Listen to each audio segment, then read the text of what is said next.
Buenos días. Agradecemos a Dios por el privilegio que tenemos de estudiar el capítulo 13 de la Epístola a los Romanos. Les damos la bienvenida y también agradecemos que nos acompañen en este estudio. Leemos el capítulo 13, los versículos de 1 al 5. Toda persona subordínese a las autoridades superiores, porque no hay autoridad sino de Dios, ya que las autoridades que existen son puestas por Dios. Así que el que se opone a las autoridades instituidas, a Dios se ha opuesto, porque los gobernantes no son temidos por los que obran el bien, sino por los que obran el mal. ¿Quién no teme? ¿Quién no teme a las autoridades? Haz el bien y recibe alabanza de ellas. 4. Porque para ti una autoridad es un servidor de Dios para el bien. Pero si haces el mal, teme, ya que no lleva en vano la espada, porque es un siervo de Dios, es un justiciero que castiga el mal. En consecuencia, es necesario subordinarse, no solo por el castigo, sino por causa de la conciencia. Por causa de la conciencia es porque la autoridad, el principio de autoridad ha sido puesto por Dios. Ahora, el versículo 1 declara que toda autoridad es de Dios, porque han sido puestas por Dios. Por otro lado, la mayor parte de autoridades, sobre todo las que están en los niveles superiores, no buscan el bien de sus gobernados. Esto indicaría que Dios o está del lado de la injusticia o que ha puesto autoridades injustas, porque ha puesto autoridades injustas, o se equivocó al poner autoridades. Esta es una manera de entender el versículo 1, pero hay otra forma también, es de entender una traducción más literal del versículo 1, es que Dios puso en el mundo el principio de autoridad, es decir, la jurisdicción, la potestad, la atribución, el dominio para que los gobernantes puedan cumplir sus responsabilidades de buscar el bien común de sus gobernados. O sea, Dios no pone a los gobernantes, sino puso la autoridad o potestad para que los gobernantes gobiernen y sean obedecidos. La autoridad que puso Dios en el mundo puede ser ejercida por medio de leyes u órdenes. A su vez, pero las leyes u órdenes son puestas o hechas por los hombres. Reitero que los gobernantes y autoridades, para que gobiernen y busquen el bien común, necesitan de autoridad. Por esto el apóstol dice que no hay que oponerse a los gobernantes porque tienen autoridad de Dios, la autoridad que Dios puso en el mundo. Por esta razón también el que se opone al gobernante se opone a Dios, porque el gobernante gobierna gracias a la autoridad que Dios puso en el mundo. En otras palabras, Dios no aprueba el desorden, o sea, la anarquía. Por lo que acabo de explicar, hay que hacer diferencia entonces entre la autoridad y el gobernante. Aunque también a los gobernantes se les llama autoridades, porque usan la autoridad que Dios puso en el mundo para gobernar. Ahora, los gobiernos existen para el bien de los gobernados. Y entonces no para sembrar miedo. Por eso los que hacen el bien, o sea, los que obedecen a las órdenes del gobierno, no deben tener miedo de las autoridades, pero el que obra el mal, él recibirá el castigo que el gobernante determine.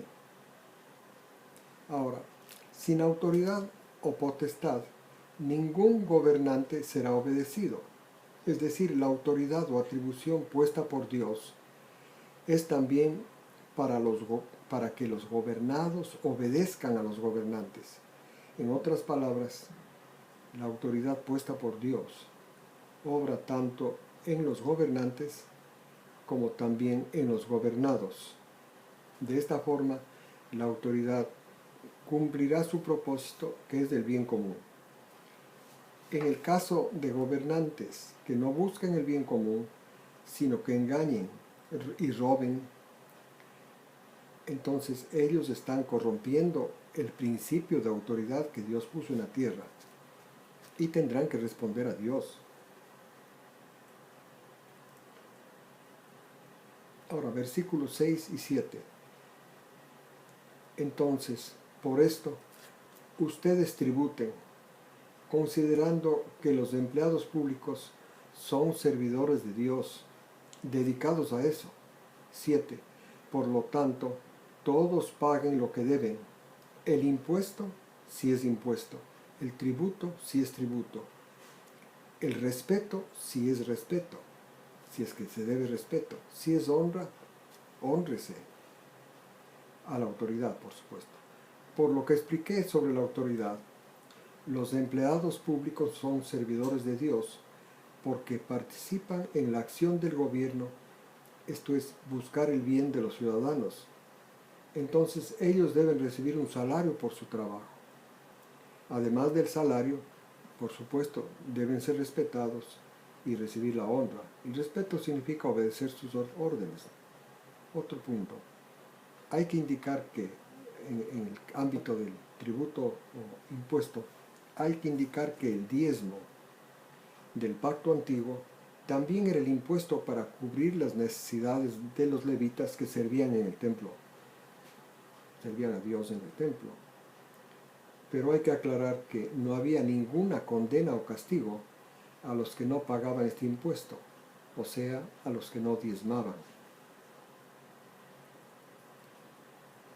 Versículos 8 al 10.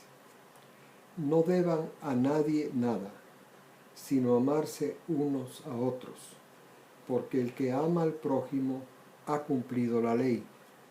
Porque no adulterarás, no matarás, no robarás, no mentirás, no codiciarás, y algún otro mandamiento. En esta palabra se resume: amarás a tu prójimo como a ti mismo. El amor no hace mal al prójimo. Por esto, el amor es el cumplimiento de la ley. Comento ahora. En el Evangelio, es decir, en el Nuevo Pacto, la norma o ley suprema de los de la fe es que deben obedecer el amar a Dios y al prójimo. Cuando cumplen el mandato del amor, cumplen toda la ley. Esto es, son cumplidos automáticamente los mandamientos que se refieren a las relaciones con el prójimo. Es decir, cumplen el no adulterar, el no matar, el no robar, el no mentir, el no codiciar. Por otro lado, es necesario entender que Jesús detalló la estructura de la ley divina. Esta estructura que Jesús detalló es muy diferente a cómo los judíos entendían la estructura de la ley. Jesús dijo que el primer gran mandamiento es el amor a Dios. Esto es amar a Dios con todo el alma, con toda la mente y con todo el corazón. También dijo que el segundo mandamiento es el amor al prójimo. Además reveló que el resto de la ley divina está suspendida, sostenida, basada en estos dos mandamientos, en los mandamientos del amor. En otras palabras, si es que no hay el amor a Dios y el amor al prójimo, no existe la ley de Dios para esa persona. La ley tiene atribución solamente en las personas que han entrado por el amor a Dios y al prójimo, para servirle a Dios, ¿no?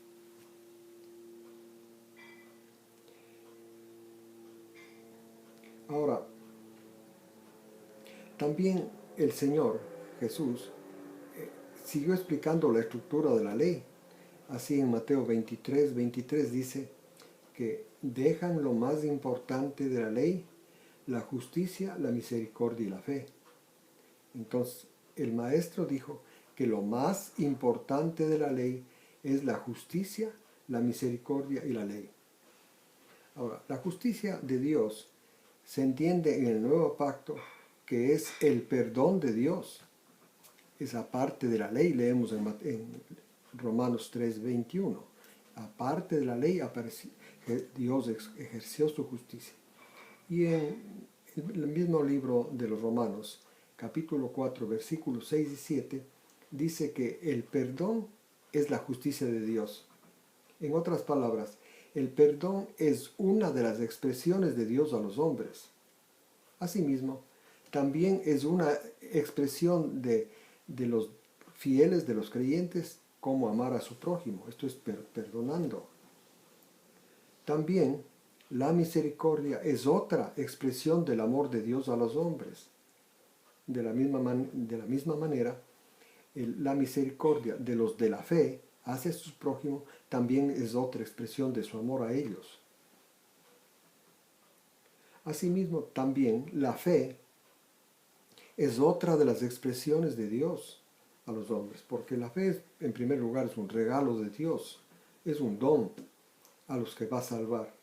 También la fe que los fieles reciben es el canal por el cual Dios vierte el amor de Jesús que derramó desde la cruz. Otra vez, el amor en sus diversas expresiones es lo más importante de la ley, dijo Jesús. Otro punto sobre la estructura de la ley. Jesús dijo que las bienaventuranzas son mandamientos, los mandamientos más pequeños. Esto leemos en Mateo 5:19. Y en realidad las bienaventuranzas son las actitudes mentales de Jesús, porque esto de la humildad, de la mansedumbre, son virtudes de Jesús y con las que cubre a los de la fe. Y finalmente están los 10 mandamientos. Los 10 mandamientos están para hacer vívida la sujeción de la persona al pecado, vívida la sujeción del hombre al pecado. Así que la acción condenatoria de los 10 mandamientos a los hombres tiene un último fin salvador. ¿Cómo es esto? Los que reflexionan en sus pensamientos y los comparan con los 10 mandamientos se verán condenados y entonces renunciarán a su obediencia y buscarán la salvación en Jesús. Desde este ángulo también entonces los 10 mandamientos cumplen el propósito del amor, que es salvar al hombre cuando nos condenan. Ahora, los que todavía quieren obedecer los 10 mandamientos para estar bien con Dios, para agradar a Dios, encontrarán que la epístola a los romanos los confunde, porque los que quieren obedecer los 10 mandamientos no están todavía en el nuevo pacto, ya que los del nuevo pacto tienen que obedecer la fe. Esto leemos en Romanos 1, versículos 4 al 6. Romanos, obedecer la fe, algo que es incomprensible para los del pacto antiguo. El primer acto de obediencia a la fe es aceptar que cuando Jesús murió, llevó en su cuerpo nuestros pecados, o sea, aceptar el perdón. Es el primer acto, la primera obra de la fe. Ahora, versículos 11 al 14. Y conociendo el tiempo, que ahora es la hora de despertarse del sueño, porque ahora la salvación está más cerca que cuando tuvimos fe. 12. La noche está avanzada, el día está cerca, por consiguiente pongamos a un lado las obras de las tinieblas y vistámonos con las armas de la luz. 13. Andemos decentemente, como de día, no en orgías, borracheras, promiscuidad sexual, lujurias, no en pleitos, no en celos. 14. Antes vistámonos del Señor Jesucristo para no hacer provisión para la carne y sus apetitos. El apóstol Pablo escribió a los de la congregación de Roma que deben darse cuenta que necesitan adaptarse al nuevo pacto, porque desde que Jesús subió al cielo, la salvación es una realidad cercana. La razón es que la salvación por medio de Jesús está basada en la fe, y la fe se completó con la muerte de Jesús. Es decir, la fe de Jesús ya no es una promesa, es una realidad. Ahora, el hecho que la salvación está más cerca de que cuando los cristianos de Roma por primera vez tuvieron fe en Jesús, en que Jesús es el Mesías, es porque ahora, con la revelación que recibió Pablo sobre el rol de los 10 mandamientos que expliqué hace un momento, se entiende que la salvación toda se llevó a cabo en Jesús y que solo la fe nos acerca a Él y nos da acceso a la salvación. Por eso ahora la salvación está más cerca. Asimismo, el apóstol exhortó 2 veces a vestirse de Jesús, es decir, a aceptar que Él es la cabeza y que los fieles son su cuerpo. Esto significa que se depende totalmente de la obediencia de Jesús. Y sabiendo que esta dependencia de la obediencia de Jesús al mismo tiempo sirve para apartarse de los apetitos carnales. Repito, vestirse de Jesús es tener presente, sobre todo en las tentaciones, que Él como cabeza de los creyentes, después de hacerse cargo de los pecados de la humanidad, murió inmaculado. O sea, en Él fueron descargados nuestros pecados. Por esto, y Él murió, por esto en Él, entendemos, se hizo absolutamente toda nuestra salvación. Entonces, si queremos ser salvos, tenemos que beneficiarnos de la muerte de Jesús, de esa muerte. Murió, quiero decir, inocente, inmaculado. Además, hay que tener presente que Jesús, entonces, siendo la cabeza y los fieles su cuerpo, la cabeza en todo cuerpo es la que responde moral y espiritualmente. Responde sobre todo el cuerpo, sobre el cuerpo místico, que en este caso son los creyentes. En otras palabras, esto es vestirse de Jesús, tenerle a Él como cabeza y como responsable espiritual, moral, ante Dios, ante el Padre, del resto del cuerpo que son los creyentes. Agradecemos por su atención y les invitamos la próxima semana a acompañarnos en el estudio del capítulo 14 de la Epístola a los Romanos. Que Dios les bendiga esta semana. Gracias.